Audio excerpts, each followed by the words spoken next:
আমরা কালকে এক জায়গায় দৌড়ে গিয়েছিলাম আমাদের ঢাকার ভিতরে মাদার থেকে এক জায়গায় কালী মন্দিরের পাশে যারা বসবাস করেন তাদের উপরে হামলা হয়েছে।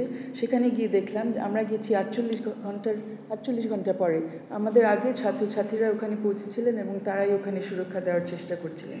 30 বছর আগে আমরা এরশাদের পতন দেখেছিলাম, তখন কিন্তু এরকম অবস্থা হয়নি। আমরা অনেকে রাস্তায় দাঁড়িয়েছিলাম মধ্যরাত, সারা রাত পর্যন্ত গান গাইছিলাম।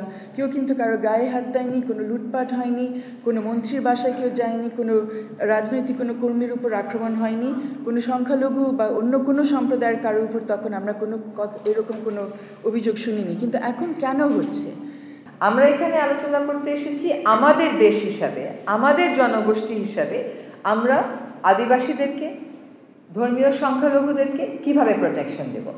এখানে কোনো কিছুর পট পরিবর্তন হলেই আমরা শুনি যে ধর্মীয় গোষ্ঠী ক্ষমতায় চলে আসবে। আমাদের জনগণকে যারা আন্ডারমাইন করে না, জনগণের উপর যাদের কোনো ভরসা নাই, তারাই এই সমস্ত কথাবার্তা বলে। ধর্মীয় সংখ্যা গোষ্ঠী চলে আসলে কি আমরা বসে থাকবো? আমরা কথা বলবো না তার বিরুদ্ধে?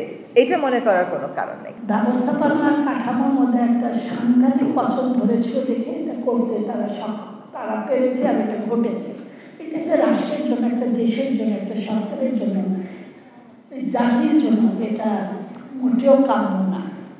এই কারণেই আমরা মনে করছি যে সর্বক্ষেত্রে এটা শুধু একটা নির্বাচন করে দিয়ে শেষ না করে আমরা চাচ্ছি যে সার্বিকভাবে একটা সম্পূর্ণ একটা সংস্কার যেন করা হোক, গণতন্ত্র যেন সত্যিকারের মানুষের কাছে যেন ফিরে আসে, জবাবদিহিতা যেন ফিরে আসে, স্বচ্ছতা যেন ফিরে আসে, এটাই আমাদের দাবি।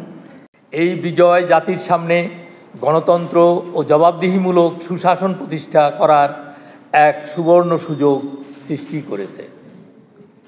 কিন্তু এক শ্রেণীর সুযোগ সন্ধানী মানুষ ও দুষ্কৃতকারীরা ঢাকাসহ দেশের বিভিন্ন জায়গায় নানা সহিংস ঘটনা হামলা করছে।